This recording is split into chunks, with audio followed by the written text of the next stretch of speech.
함께 말씀 보겠습니다. 야고보서 4장 2절 3절 말씀입니다. 야고보서 4장 2절 3절 말씀 우리 함께 읽겠습니다. 너희는 욕심을 내어도 얻지 못하여 살인하며 시기하여도 능히 취하지 못함으로 다투고 싸우는도다. 너희가 얻지 못하면 구하지 아니하기 때문이요 구하여도 받지 못하면 정욕으로 쓰려고 잘못 구하기 때문이라. 아멘. 우리 수요일마다 야고보서 함께 살펴보고 있는데요. 오늘은 야고보서 4장 1절에서 3절 말씀 함께 생각해 보도록 하겠습니다. 야고보서 4장 1절에서 3절은요. 앞의 내용에서도 이어지기도 하고 또 4장 10절까지 이 의미단락에서 전반부에 해당하는 그런 내용인데요. 오늘 4장 1절에서부터 3절 함께 살펴보면서 또 우리 신앙이 분명히 기억하고 있어야 될 부분 확인하고 있는 말씀들 함께 생각해 보도록 하겠습니다. 먼저 이야기가 어떻게 진행이 되고 있는가 다시 한번 더 간단하게 살펴보면요. 3장에 이르러서 신앙의 중요한 모습이죠. 말을 잘 다스리라라는 도전을 우리가 함께 지난 시간에 살펴봤습니다. 야고보서 3장 2절 우리가 다 실수가 많으니 만일 말에 실수가 없는 자라면 곧 온전한 사람이라 능히 온몸도 굴레 씌우리라. 말에 실수가 없는 것이 말을 잘 제어하고 잘 다스리는 것이 거룩한 말을 해야 되고 바른 말을 해야 되고 불결한 것 더러운 것을 입에 담지 않는 그런 자세를 가지고 그런 경각심 가운데 살아가는 것이 신앙의 굉장히 중요한 모습인 것을 1장에서도 이야기하고 3장에 가서 다시 확인을 하면서요. 여러 가지 설명들을 합니다. 말이 가지고 있는 영향력에 대해서도 또 말이 얼마나 제어가 어려운 부분은 부위인가에 대해서도 쭉 설명을 하는데 그러면서 야고보가 이 말을 제어하는 거에 말미에 이르러서 이런 이야기를 하는데 야고보 3장 10절 한 입으로 찬송과 저주가 나는도다. 내 형제들아 이것이 마땅하지 아니하니라면서 쉽게 말해서 외부적으로 드러나는 현상 모습이죠. 말을 잘 제어한다라고 하는데 실제로 어떤 모습들도 있는가? 교회에서는 또 예배하는 장소에서는 어떤 종교적 예식을 하는 그 시간에서는 입술을 잘 사용합니다. 그러나 그 외에 다른 시간에서는 그 입술을 함께 동시대에 살아가는 세속의 모습과 전혀 다를 바가 없는 방식으로 그 입술을 그 혀를 사용하는 모습이 있어서 그거는 사실 합당한 것이 아니다라고. 어떻게 그 한 입에서 찬송과 저주가 나느냐면서 비유적으로 그런 표현이죠. 담샘에서는 단물만 나오지 단물을 내는 샘에서 쓴물까지 나올 수가 없다라고. 한 입에서 찬송과 저주가 난다라는 것은 결국 그 속에 무엇이 있는지를 잘 점검해봐야 된다라는 것을 자연스럽게 그 이야기가 내면에 관련된 이야기로 우리 앞에 살펴보자 두 가지 의미가 있다라는 것. 만약에 찬송을 했으면 그렇게 하나님을 구원의 은혜를 알고 그 은혜의 주인을 아는 고백을 했으면 지속적으로 그 은혜를 인정하는 자리에 그 입술이 사용될 수 있도록 말이 사용될 수 있도록 하는 것이 마땅한 바다라고 실제 그렇게 살아야 할 것을 격려하고 독려하는 분명히 그런 의미가 있죠. 동시에 제대로 분명히 마음속에 내면에 예수 그리스도의 주어라고 그렇게 믿고 살아가고 있다면 실제 그렇게 되어야 될 것인데 저주하는 말이 나온다는 것, 네 속내에 뭐가 있는지 확인해봐라라는 그런 경고도 되는 거죠. 그러면서 실제로 내면의 문제로 이야기가 넘어갑니다. 내면의 문제에 대해서 이야기를 할 때 첫 시작이 그렇죠. 야고보서 3장 13절 너희 중에 지혜와 총명이 있는 자가 누구냐? 그는 선행으로 말미암아 지혜 온유함으로 그 행함을 보일지는. 진짜 구원받는 진리를 알고 그것을 분별하는 총명함이 그 앞에 서 선언하고 바른 것이 무엇인지 아는 총명, 예수님 믿는 상태에 대한 또 다른 표현이 지혜와 총명이 있다라는 것.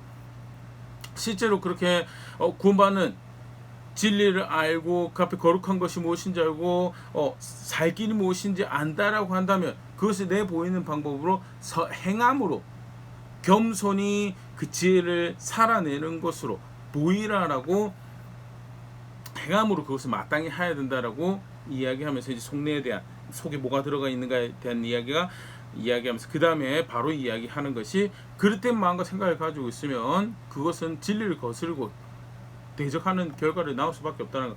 야고보 3장 14절 그러나 너희 마음속에 독한 시기와 다툼이 있으면 자랑하지 말라. 진리를 거슬러 거짓말 하지 말라라면서 독한 시기와 다툼이 있으면요 진리를 거스르는 스스로를 나타내기를 원하고 진리를 거스르는 자리에 있을 수밖에 없습니다. 15절 이러한 지혜는 위로부터 내려온 것이 아니라 땅 위의 것이요 정욕의 것이요 귀신의 것이라는 지난 시간 살펴봤죠. 야고보는 그걸 부르고 있습니다. 귀신의 것이다라고. 실제로 그 결과가 무엇을 만들어내는가? 16절 시기와 다툼이 있는 곳에는 혼란과 모든 악한 일이 있음이라면 무질서가 만들어지게 되고 결국은 하나님께로부터 오는 것이 아니고 그릇된 생각과 마음이 있으면 결국 입술도 그런 식으로 사용하게 되고, 또 신앙은 행함으로 나타내려고 하는데 말만 가득한 신앙을 만들어내면서 스스로 거룩한 척 경건한 척 하는 그런 자리에 이르게 된 그릇된 생각의 이 한 단면을 그렇게 소개를 하면서 그 성도가 마땅히 품어야 될 생각과 마음, 또 추구해야 될 자세가 무엇인가 그 다음 소개하지. 야고보서 3장 17절 18절입니다. 오직 위로부터 난 지혜는 첫째 성결하고, 다음에 화평하고 관용하고 양순하며 긍휼과 선한 열매가 가득하고 평경과 거짓이 없나니, 화평하게 하는 자들은 화평으로 심어 의의 열매를 거두니라. 의의 열매를 만들어내는 거룩함으로 살아내고 화평함으로 살아내고 관용으로, 그게 성도가 가져야 될 속사람의 자세, 그게 구원하신 예수 그리스도를, 그 하나님을 아는, 그래서 그와 연합하고 그와 동행하고 그를 구원의 길로 생명을 아는 자가 마땅히 품어야 될 그 하나님 성품의 또 다른 이 이면을 또 소개하는 방식이기도 하죠. 그걸 이제 성도가 마땅히 품어야 될 생각과 그게 신앙이다라는 것 이야기하면서, 이제 그 다음에 이제 오늘 이제 4장 1절에서 내용으로 다시 이제 돌아오면, 말에 대한 이야기를 하고요. 겉으로 일종의 이제 가장 쉽게 마음에 뭐가 들어있는지 나타나는 부지불식간에 무의식적으로 사용하는 말이랑 쉽게 생각하는 말, 사용하는 말에서도 사실 예수 그리스도 주가 되신 것, 생명의 길이 된 것을 존중돼야 되고, 문제가 있으면 사실은 그 추천은 마음에 뭐가 들어있는가를 이제 야고보 3장 후반부에 우리가 살펴봤고요. 다시 4장 1절에 와서 야고보 4장 1절, 너희 중에 싸움이 어디로부터, 다툼이 어디로부터 나느냐, 너희 지체 중에 싸우는 정욕으로부터 나는 것이 아니냐는, 굉장히 사실은 이 싸움, 이 전쟁이라는 표현을 사용하거든요. 전쟁이 있고 싸움이, 다툼이부터 어디서 나느냐, 너희 지체 중, 여기 지체는 한 개인이 가지고 있는 몸의 부분 지체를 의미하는 게 아니고요, 성도의 공동체의 멤버들을 지칭하는 겁니다. 모임의 관계 가운데 있는 사람들 가운데 다툼이 발생하는 것이 어디로부터 나는 것이냐라고 하면서, 문제는 속내에 있다는, 이제 말을 사용해서 속내로 갔다가 다시 속내를 사용해서 속내에서 연결되어지는 또 다른 사람이 살아가면서 맞닥뜨리는 문제들에 대해서, 특별히 이제 관계의 문제죠. 다툼이 발생하는 거에 대해서 그것이 출처가 어딘 줄 아느냐를, 그것은 실상 사실은 마음의 문제다는, 정욕, 내가 바라는 것을 이루어서 그로부터 쾌감을 가지려고 하는 그 자세에서부터, 그래서 그것을 기쁨으로 삼아가는 그 자세에서부터 나는 것이다. 근데 실제로 그게 얼마나 허망한지 아느냐라는 것이 그 다음에 야고보의 설명이, 오늘 읽었던 요절 말씀 다시 한번 보면 야고보 4장 2절 3절, 너희는 욕심을 내어도 얻지 못하며 살인하며 시기하여도 능히 취하지 못함으로 다투고 싸우는도다. 너희가 얻지 못하면 구하지 아니하기 때문이요, 구하여도 받지 못하면 정욕으로 쓰려고 잘못 구하기 때문이라면서, 욕심을 내어도 사실 실상은 그렇게 막 욕심을 내고 그 열망을 품고 해가지고 어떻게든 그거 얻어내려면 실상 그게 얻어지더냐라는, 그런 행복이, 그런 만족이 얻어지더냐라는, 심지어는 그 얼마나 열심을 냈길래 살인하고 시기했는데도 능히 취하지 못한다라고, 실제로 사람을 죽이는 케이스가 있었던 거 아니냐라고 추측하는 학자들도 있고요. 성경에서는 사실은 살인하지 말라라고 명령하셨다면 그 본 의미에 대해서 예수님께서 확인해 주시죠. 미워하는 게 그게 살인이라고. 미워하면 이미 살인을 한 거라고. 그래서 여기 살인도 직접적인 살인의 의미도 있겠지만, 예수님께서 말씀하신 것처럼 이 마음에 증오하는 마음 품은 거, 그 살인한 거다라는 그런 의미에서 이제 보일 수 있는 표현이고요. 심지어는 그걸 얼마나 얻기를 원했든지 미워하기도 하고 시기하기도 하는데, 사실은 실상은 취하지 못한다, 그 얻어내지 못한다라고. 그래서 계속 관계 가운데서 불편하고 싸움을 만들고 그런 일들을 하진 한다라고. 그 왜 그러냐라고 이야기하면서, 얻지 못하면 구하지 아니하기 때문이다. 실제로 너네가 얻지 못하는 것을 구하지, 아니 욕심을 내고 구하고 살인하고 시기하면서 취하려고 하는데 그게 안 구했다라고 하는 것은 사실 이제 구한다라는 말이 소위 세속에서 말하는, 우리 인간적 활동에서 말하는 구한다는 것과 다른 걸 의미하는 걸 이야기하는 것을 우리 쉽게 보일 수 있죠. 또는 여기 이제 굉장히 사실 표면적으로 1차적으로 이제 생각하는 것은 기도를 기도하지 않았기 때문에 얻지 못했다라고 하는데요. 뭐 분명히 그런 뉘앙스도 보일 수 있죠. 3절 구하여도 받지 못하면 정욕으로 쓰려고 잘못 구하기 때문이라. 기도하는데도 못 받는 것은 정욕으로 쓰려고 잘못 구하기 때문에 사실 1차적으로 그렇게 많이 봅니다. 그런데 지금 더 문맥상에서 보면 그 이상의 의미를 가지고 내가 구한다라는 표현인데요. 조금 이따가 오늘 이제 거기에 대해서 좀 더 생각해 볼 텐데, 먼저는요, 욕심이 가지고 있는 허망함, 성경에서 실제로 사실은 굉장히 빈번하게 우리가 찾아볼 수 있는 안타까운 예고, 우리의 어리석은 모습이죠. 뭔가를 얻어내려고, 그것으로 기쁨을 삼으려고 막 열심히 추구합니다. 그거 노력도 합니다. 그게 이제 욕심이 내는 거죠. 내가 시간도 들이고 돈도 들이고 막 그렇게 해서 궁극적으로 뭐예요? 행복을 그거 얻어내면 막 내가 행복하고 기뻐하고 내 그렇게 할 거야라고 생각했는데 실제로는 그게 행복이 있든 기쁨이 있더냐는 그거 가지고 얻어내 얼마나 더 그걸 바랬든지 살인하고 시기한다고 하는데요. 사실 최초의 타락의 모습이 그는 욕심에서 비롯됐죠. 창세기 3장 6절 여자가 그 나무를 본즉 먹음직도 하고 보암직도 하고 지혜롭게 할 만큼 탐스럽기도 한 나무인지라. 여자가 그 열매를 따먹고 자기와 함께 있는 남편에게도 주매 그도 먹은지라. 물론 미혹하는 세력이 있었습니다. 그런데 중요한 건요, 그 미혹에 사람이 넘어가서 결국 범죄한 건 누구예요? 자신의 육신의 호기심을, 이걸 먹으면 정말 표현이 그렇죠. 먹음직하다로. 뭔가를 먹은 듯한 행복함이 있을 거야. 보암직하고 지혜롭게 하면 그걸 얻으면 정말 미혹하는 무리가 유혹하는 것처럼 지혜롭게, 결국 허상이죠. 그러나 그걸 통해서 마치 그걸 하면 누릴 수 있을 것 같은 그릇된 열망, 열심, 그것 때문에 어떻게 해요?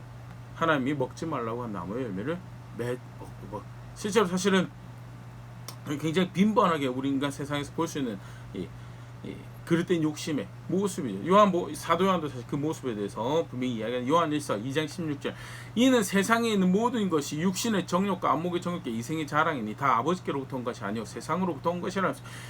마음에 이 육신에 기뻐하는 것들, 창세기 3장의 표현은 먹음직하다, 안목의 정욕, 보암직하다라고. 내가 세상에 그걸 가지면 뭔가 방편을 얻은 것 같고 무기를 얻은 것, 그 이생의 자랑이죠. 그걸 창세기 3장에서는 이 지혜롭게 할 만큼 탐스럽게 그거 쫓아가요. 근데 실제로 하와가 기대했던 그 기쁨이, 행복이 그걸 통해 주어졌나요?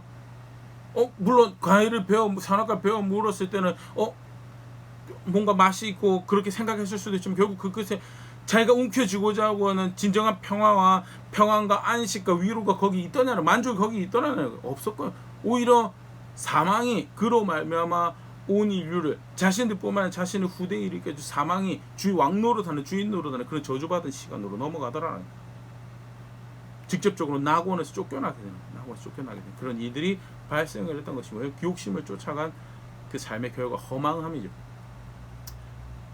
최초의 살인의 경우에 가인과 아벨이 제사를 드렸습니다. 함께. 근데 하나님께서 믿음으로 드리지 않은 가인의 제사를 받지 않으세요. 창세기 4장 5절 가인과 그 제물을 받지 아니하신지라. 가인이 몹시 분하여 안색이 변하니.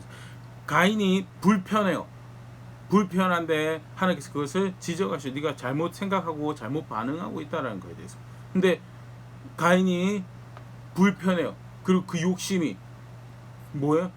동생을 제거하면 그 문제가, 그 마음의 불편함이 해결돼. 그게 사실은 일종의 분노로 표출하는 방식. 동생을 제거하면 저 사람을 제거하면, 저 사람을 미워하면, 저 사람을 존중하지 않고 멸시하고 경멸하고 대적하면, 그러면 나에게 평화가, 저 사람만 없으면 나에게 내가 원하는 평화와 만족이 나에게 주어질 것이다는 그릇된 생각이죠. 그 욕심 쫓아서 결국 어떻게 해요? 가인이 아벨을 죽여버리죠. 가인이 바라던 평화가 찾아왔나요? 가인에게? 가인이 바라던 만족이, 기쁨이 가인에게 찾아왔나요? 아니요.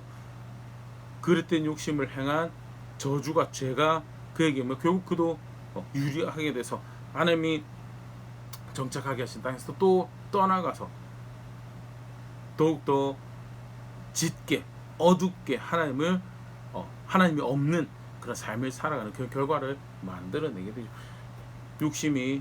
욕심을 따라간다는 것이 그럴 땐 그 열망을 쫓아서 그것이 주는 기쁨을 쫓아 살아간다는 것이 결국 붙잡기 원하는 것도 붙잡을 수 있는 절대 그렇지 않다라는 것. 다윗의 경우도 간단하게 하나 보면요. 사무엘하 11장 이제 저녁 때 다윗이 그의 침상에서 일어나 왕궁 옥상에서 거닐다가 그곳에서 보니 한 여인이 목욕을 하는데 심히 아름다워 보이는지라. 다윗이 옥상을 거니는데 한 여인이 목욕하는 거 보는데 심히 아름다워요. 그 여인을 품으면 자기의 기쁨이 되고 즐거움이 되고 그 아름다움에 의해서 자기에게 뭐 다양한 그 기쁨을 추구해서 결국 사실은 바세바를 취한 거죠. 결과가 어떻게 되나요? 또 다른 범죄로 나아가죠. 사무엘하 11장 15절 그 편지에 써서 이르기를 너희가 우리아를 맹렬한 싸움에 앞세워 두고 너희는 뒤로 물러가서 그로 맞아 죽게 하라 하였더라. 결국 사실 자신뿐만 아니라 자신의 집안의 피비린내가 일으키게 되는 큰 범죄를 저지른 게 그럴 땐 그 욕심을 쫓아서 그 아름다움을 그것이 주는 기쁨을 추구하면 내가 행복할 거야 내가 만족할 거야 라는 그걸 쫓아가면 사실 실상은 더 큰 문제를 이야기하고 오늘 보면서 그 다툼을 결국 그것 때문에 관계 가운데 깨지고 사랑해야 될 형제 자매에서 교회에서 공동체 안에서 다투고 시기하고 미워하고 왜? 그럴 땐 욕심을 따라가고 있기 때문에 그것이 주는 기쁨이 진짜 행복을 만들어줄 것처럼 스스로 속이고 착각하고 있기 때문에 그런 일들이 절대 욕심을 쫓아가는 것은 다툼을 만드는 허망한 것입니다. 아합 같은 경우에도 열왕기상 21장 2절 아합이 나봇에게 말하여 이르되 너의 포도원이 내 왕궁에 가까이 있으니 내게 주어 채소밭을 삼게 하라. 내가 그 대신에 그보다 더 아름다운 포도원을 내게 줄 것이요 만일 내가 좋게 여기면 그 값을 돈으로 내게 주리라. 가까운 데 있던 왕궁 가까운 데 있던 나봇의 포도원에 대해서 욕심을 내죠. 그것을 얻으면 어떻게 돼요? 채소밭 삼고 거기서 건강한 욕심, 다양한 여러 가지 그 밭을 얻는 것을 통해서 자기가 누리게 될 거라는 행복과 기쁨 여러 가지 것들을 상상을 했을 거예요. 실제로 그것이 자기에게 행복을 가져다 둘 거라고. 그렇기 때문에 어떻게 해요? 그걸 못 얻게 되니까 소위 말해 삐져가지고 꿍에 있죠. 이세벨이 와서 왕이 왜 꿍에 있습니까? 여차저차 나봇이 안 팔겠다고 내가 꿍에 있습니다. 이스라엘 왕이 누군데 당신 왜 그걸 꿍에 있습니까? 하면서 계략을 쓰죠. 위증자를 만들어서 나봇을 억울한 죽음을 맞게 하고 결국 포도원을 차지합니다. 포도원을 차지할 당시에는 나봇이 정말 이 포도원이 나를 행복하게 만들고 기쁘게 만들어주는구나 라고 생각했을 수도 있었는데 사실은 이 사건을 계기로 하나님이 아합의 집에 뭘 선언하시죠? 심판을 선언하시죠. 개들이 네 시체를 먹을 것이고 피가 땅에 흐를 것이고 엘리야를 통해서 하나님 심판을 여기 실제로 그게 아합이 진정 바라는 마음이 평안하고 그것이 기쁨인데 내 삶을 좀 윤택하게 실제로 그게 윤택하게 만들어 주더냐? 절대 아니다라는 거예요. 절대 아니다. 허망한 욕심을 쫓아가는 거예요. 문제를 만드는 거고. 사실 오늘 간단하게 4장 1절 3절까지 말씀이 그럴 땐 욕심 쫓아내는 거예요. 내 마음의 만족을 쫓아가서 그것이 기쁨이 줄 것처럼 행복을 쫓아가지고 만들어 줄 것처럼 스스로 속이고 쫓아가는 것, 그 절대 그 네가 바라는 행복을 기쁨을 가져주지 못할 것이다라는 거에 대해서 사실 주변에서도 많이 보일 수 있죠. 권력에 대한 것, 소유에 대한 것, 또는 관계 가운데서도 어떤 특정 사람이랑 친하게 지내고 그걸 위해서 이런저런 욕심을 부리는 투자들을 해요. 그러면 진정 그것이 내 삶의 윤택함을 가져다 주고 기쁨을 가져다 줄 것처럼 실상 그렇다냐라. 그렇지 않죠.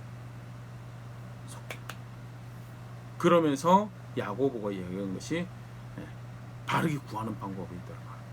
무슨 욕심 따라 구하면 되지 않는 거죠. 근데 아까 4장 2절 말미에 등장했지만요. 얻지 못하면 구하지 않기 때문에 그럼 성경에서 하나님께 은혜를 구하는 모습에 대해서 구해야 될 것을 구하는 모습에 대해서 오늘 마지막 조금 더 살펴보고 마무리하도록 하겠습니다. 하나님께 바르게 은혜를 구하는 방법이 있다는 소위 바르게 기도하는 방법도 되겠죠. 그렇게 표현할 수도 있겠는데 좀 더 포괄적인 의미에서 왜냐하면 사실은 하나님은 기도만 받으시는 분이 아니시고 삶을 연합하고 동행하는 그래서 백성의 삶에서 거룩함을 추구해서 거룩함을 나타내시기 원하시는 자신의 거룩함을 나타내시기 원하시는 그런 분이시죠. 바르게 구하는 은혜를 바르게 구하는 모습이 있다는 성경에서 간단하게 우리가 볼 수 있는데 세 가지를 꼭 기억해야 돼요. 첫 번째는요, 하나님은 보이지는 않지만 뜻과 의중을 알리시는 하나님이시다. 출애굽기 20장 22절 여호와께서 모세에게 이르시되 너는 이스라엘 자손에게 이같이 이르라 내가 하늘로부터 너에게 말하는 것을 너희 스스로 보았으니 보이지는 않습니다. 그래서 어디 계시는지에 대해서 마귀 찾는다라는 것이 그를 향한다라는 것이 막연할 수 있는데 놀라운 은혜가 뭐냐면 보이지 않는 그 큰 하나님을 우리의 눈과 지각에 담을 수 없는 그 큰 하나님이 자신이 어떠한 분이신지 자기가 무엇을 뜻하는지 무엇을 목적하시는지 그 뜻과 목적과 의중을 말씀으로 주셨다는 그렇기 때문에 뜻과 목적과 의중이 없는 존재처럼 그에게 은혜를 구하는 것은요 그릇된 욕심을 쫓아서 구하는 것 자체가 마치 그는 생각도 없고 목적도 없고 의중도 없는 이처럼 여기는 거죠. 자기가 돌로 만든 나무로 만든 신을 그 자기 마음의 평화를 위해서 내가 원하는 것 좀 해주면 내가 너를 더 기쁘게 해줄게 그런 신이 아니다는 보이지는 않지만 말씀하시는 하나님이셨고 그렇기 때문에 우리가 그를 향해서 은혜를 구한다라고 할 때는 내가 내 맘대로 마치 뜻도 목적도 아무도 없는 볼 줄 모르는 맹인 부자에게 ATM 머신처럼 자기가 이렇게 말로 사부작 속여가지고 그의 지갑을 열 수 있을 것처럼 그렇게 해서는 절대 목적과 의중을 말씀하시는 하나님이셨다는 그가 은혜의 주인이라는 사실 첫 번째 꼭 기억해야 돼요. 두 번째는요 하나님 은혜를 구한다라고 할 때요 우리 꼭 기억해야 될 거예요. 하나님으로부터 우리가 선하다고 생각하는 거예요. 한참 하나님부터 멀다라는 거예요. 이사야 선지자가 사실 하나님께서 이사야 선지자가 말씀 주시면서 그 부분으로 분명하게 말씀하셨는데요. 이사야 55장 7절에서 9절 악인은 그의 길을 불의한 자는 그의 생각을 버리고 여호와께로 돌아오라. 그리하면 그가 긍휼히 여기시리라. 우리 하나님께로 돌아오라. 그가 너그럽게 용서하시리라. 8절 이는 내 생각이 너희 생각과 다르며 내 길은 너희 길과 다름이니라. 여호와의 말씀이니라. 이는 하늘이 땅보다 높으며 내 길은 너희 길보다 높으며 내 생각은 너희 생각보다 높으니라. 하나님이 하는 백성에게 이스라엘 백성들 어떤 백성 이사야 당시 이스라엘 백성들요 온 지구상에서 유일하게 하나님을 향한 합법적인 제단을 가지고 하나님의 계시를 받은 계시를 가지고 있는 말씀을 가지고 있었던 그래서 그 말씀을 따라서 보이지 않는 하나님을 향하는 제단을 가지고 그를 기쁘시게 하는 예배를 할 수 있다라고 철떡까지 믿고 있었던 유일한 사실은 백성이죠. 실질적으로 그가 원하시는 거룩함을 말씀을 따라서 살아낼 수 있는 기회를 받았던 사람들. 그럼에도 불구하고 하나님 뭐라고 그들에게 내 생각은 너희 생각과 다르고 내 길은 너희가 얼마나 차이가 나느냐 하늘에서 땅이 먼 것처럼 차이가 난다. 하늘에서 땅이 서로 닿지가 않잖아요. 엄청나게 먼 문학적인 표현이면 엄청나게 먼 다르다. 그만큼 다르기 때문에 말씀하시는 뜻과 의중을 알리시는 하나님의 생각을 뜻을 우리가 그에게 은혜를 입는다는 것을 우리 마음대로 결정해서 할 수 없다라는 거예요. 그러면 어떻게 그에게 은혜를 구하는 것이 바른 것인가라고 할 때 똑같은 이사야 말씀에서 우리가 그 힌트를 하나 찾아볼 수가 있죠. 이사야 58장 6절에서 8절입니다.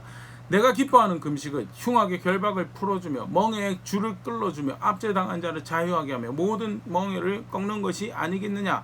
또 줄인 자에게 내 양식을 나누어주며 유리하는 빈민을 집에 들이며 헐벗은 자를 보며 입히며 내 골육을 피하여 스스로 숨지 아니하는 것이 아니겠느냐. 그리하면 내 빛이 새벽같이 비칠 것이요 내 치유가 급속할 것이며 내 공의가 너의 앞에 행하고 여호와의 영광이 내 뒤를 호위하리니. 기뻐하는 금식은 쉽게 말해서 내가 받는 금식이라는 것이 상황이 절박하고 힘들어서 금식을 해가면서 절규하는 은혜를 구하는 행위죠. 내가 들을 만 내가 받을 만한 은혜를 구하는 것은 무엇이냐라고 이야기한 게 내가 기뻐하는 금식은이라고 이야기합니다. 그러면 사실 어떻게 굶는 게 방법이다라고 이야기가 나올 것 같은데요. 내가 받는 내가 듣는 은혜를 구하는 것은 흉악의 결박을 풀어줘 멍에의 줄을 끌어주며 앞대장한 자 자유하게 하며 모든 멍에를 꺾는 것이 아니냐는 정의를 행하는 거죠. 정의를 행하는 것이고 압제당한 자를 건져주는 정의와 공의를 행하는 것이고 7절은 줄인 자에게 양식을 나눠주며 유리하는 자 빈민을 긍휼히 여길 자를 긍휼히 여겨주고 권력을 피해 스스로 숨지 않으며 도움이 필요한 가족들에게 책임 있는 자를 열심히 그들을 내가 다 먹여 살릴 수는 없는 거야. 다 먹여 살릴 수 없는데 내가 가족으로서 일족으로서 내가 도움을 줘야 될 책임에 대해서 도망가지 않고 함께 그 짐을 나눠주고 수고하는 거에 대해서 긍휼히 여겨야 될 사람에 대해서 긍휼히 책임이 있는 자리에서 자기 책임을 도망가지 않고 그 형제자매 역할을 바르게 하는 거. 사실은 결국 이미 말씀에서 확인한 정의와 공의와 긍휼을 살아가는 은혜를 베푸는 걸 살아가는 모습 하는 말씀 따라 살아가는 걸 결국 이야기하는 거고요.